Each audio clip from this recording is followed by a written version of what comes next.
Hey Doug, how's it going? Matt, how you doing? Do you have your screen? How are you recording video? Did you say you're doing it through Riverside? Riverside is actually a podcasting platform, and what Riverside typically does is it records the local video from both ends. So it would record on your end, and then when the call's over, it would upload it to the cloud, and then I would download it. I have the local recordings on both sides. I'm using this tool that's totally overkill to make videos that I could essentially do in ScreenFlow or Camtasia. Yeah, or TimeBolt for that matter. Yeah. I mean, So you can actually record with TimeBolt too? Yes. Yeah. I actually just did an interview 2 days ago with somebody that's about a 45-minute interview that we can play with that file. And I did that one in Riverside, and it actually gives me his video from his side, my video from my side, but it also spits out a merged video for me that just gives me the combined one. Let's see, select audio video file, and I'll pull this one in here. To do the very first thing that I do, and it's nice because it's the first thing you do when scrolling down. See that preview playback speed right there? It says 1x. Drop down and put it down to 1.5x. When you hit the space bar, that'll set the default preview speed to 1.5 because that's a good pace to edit, right? Cool. The first thing you're going to do is make sure that your silence detection settings are right. There's clear delineation, really clean timeline. When you're scrolling across the timeline, the first thing here is, why is there something in like an audio waveform? Why don't you go ahead and click inside that red and press a space bar? Okay, he just kind of repeated himself. He was just the main. Exactly. Okay. What that is that's ignore detection shorter than 0.75. I guarantee you 99.9% of the time, 0.75, you don't want to go higher or lower. It will catch all the random mic ticks, mic strikes, coughs, stuff like that. Right. And it just gets it out of the way. So this one right here cut out him saying it, and he's saying it builds something. If there is something that I don't want cut out, is there? There's something you don't. There's going to be two ways you're going to do it. We're just making sure right now that the silence detection settings are correct.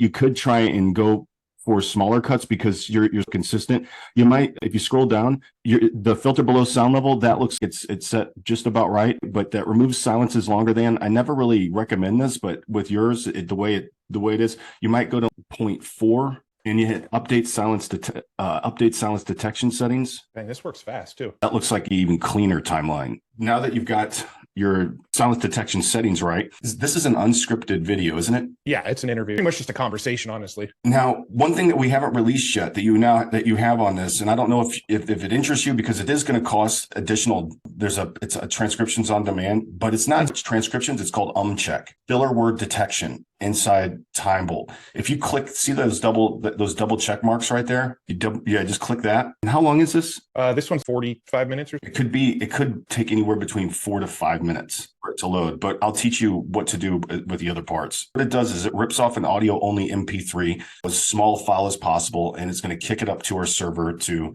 then do the transcriptions, which are then kicked back down to TimeBolt. But in between this stage is where you're going to actually pay for this transcriptions themselves. I've already run Umcheck for this. And what it does is it pulls up the transcription and it comes pre-populated with all the most popular sounds and phrases and word ticks. And you can add your own as a phrase or by individual word. And it also gives you the total count, which is about, say, anywhere between 150 to 300 ums an hour, right? An unscripted, this filler word stuff. And you would think, everybody thinks you'd be, wow, when you cut this stuff out of the video, right? What you don't understand is that these are usually in the beginning or the end of sentences, and even those in the middle, it creates a orchestra of words, of flowing words. It sounds great. You just turn off the words. For example, I do flip timeline selection, and this is where I was going to show you once you had all that done, you were asking, well, can I keep some of these words? And you do flip timeline selection. So flip timeline essentially leaves it you're just listening to what it cut out. Exactly. That's very cool. I just hit it one too many times. You can actually do all your ums and ahs. So so you can just kind of quickly just double check everything. Yeah, exactly. And this works with straight audio too, right? Just podcast audio. Podcast alone, and you can rip off audio only podcasts if you were in this, you would just go right here and you would add to render queue as a WAV audio only file, and it'll rip off a WAV for you if you had a video as well. Oh, so cool. Very cool. You want to get your automated parts done first. That way everything is cut up. And now at this time, it's a good time just to save your timeline cuts, because now if you're not going to change any of your check stuff, or you got your cut timeline right here.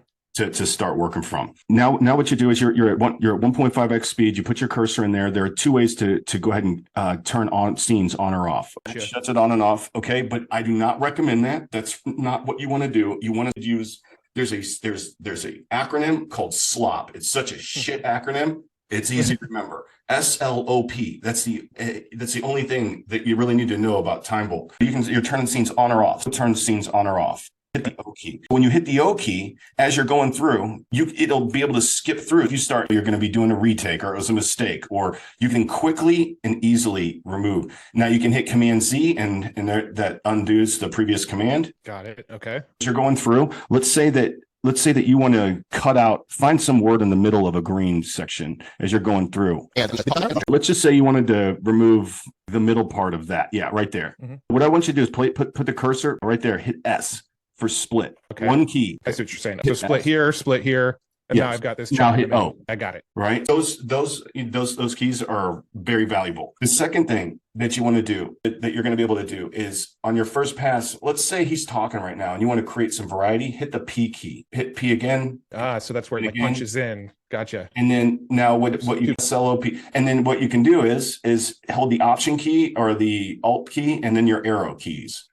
That's how you kind of punch in real quick. And this will export to other NLEs. This will maintain its aspect ratio and stuff. So it's just one less thing that you have to do, right, inside an NLE. AI, and that kind of really just didn't think. That's cool. That's really cool. I love that. Oh, man. In DaVinci Resolve right now, I got to do freaking keyframes. Right click. You can also see that there's when you go inside there's also that menu of commands, okay? Gotcha. Okay. The punch and the reset punch and where to see the arrow, where to go with the punch and all that stuff. The next thing, the final thing that I think you're going to be using a lot, well, there's two things. One of them is called, do you ever need to speed up silences, fast forward silences? That's also something that we do that I don't believe Descript does, is being able to speed time up. I definitely do that, especially when I make tutorial videos and there's a section where I'm just waiting for something to load or something like that.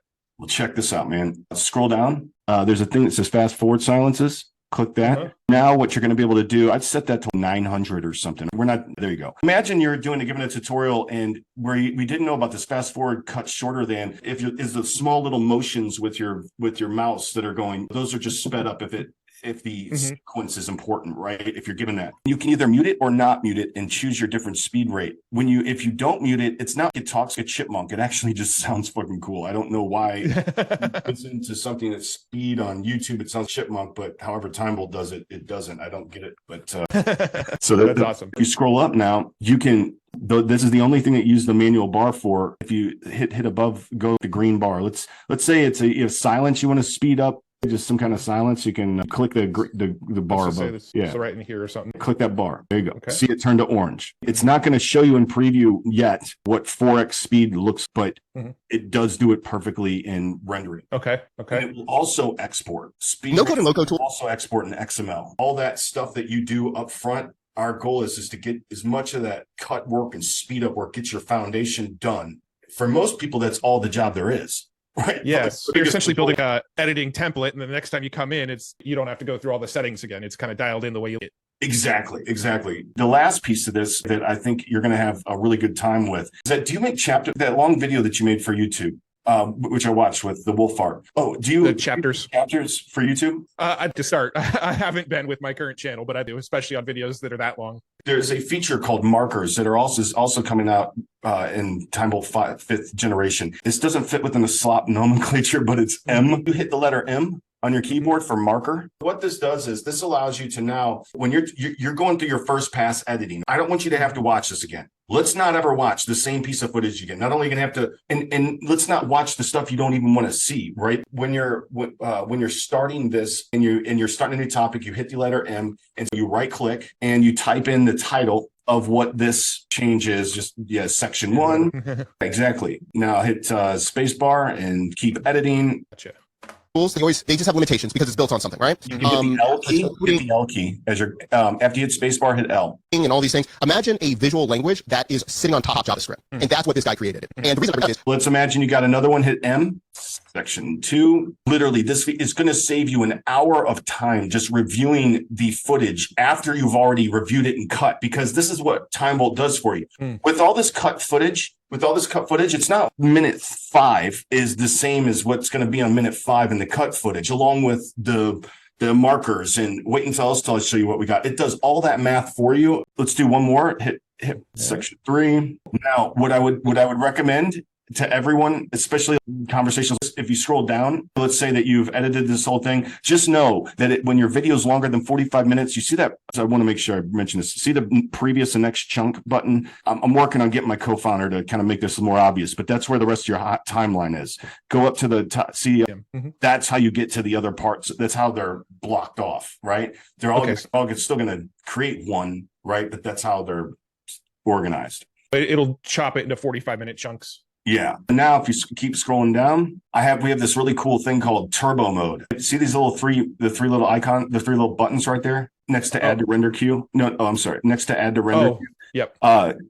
Go activate turbo mode. What this does is you ought to test. I usually do 1.125 for the conversation list, but 1.10, who doesn't want to talk 10% faster? I've always edited my podcast that way, where when I'm editing them, I actually bring it down to about 85%.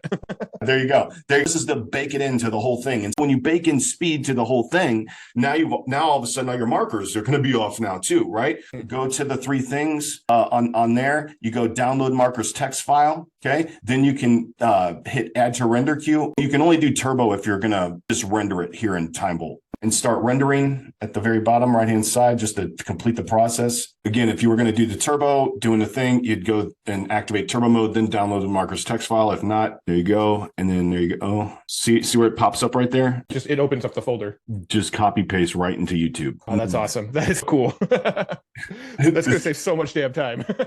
So this music, I'm curious about this looping music too. How does this work? If I upload an audio file, it tries to make it seamless, or how does that work? It does looping background audio. It'll just loop no matter how lengthy your video or the audio. It just loops, and you put it to a percent background of the mean. I usually do probably 10% to 20%, and it comes out super nice. If you want to get into transitions, doing stuff that are bulk applied, what's important is see these little question marks next to everything. If you click that, oh yeah, you got a whole. I got training on each.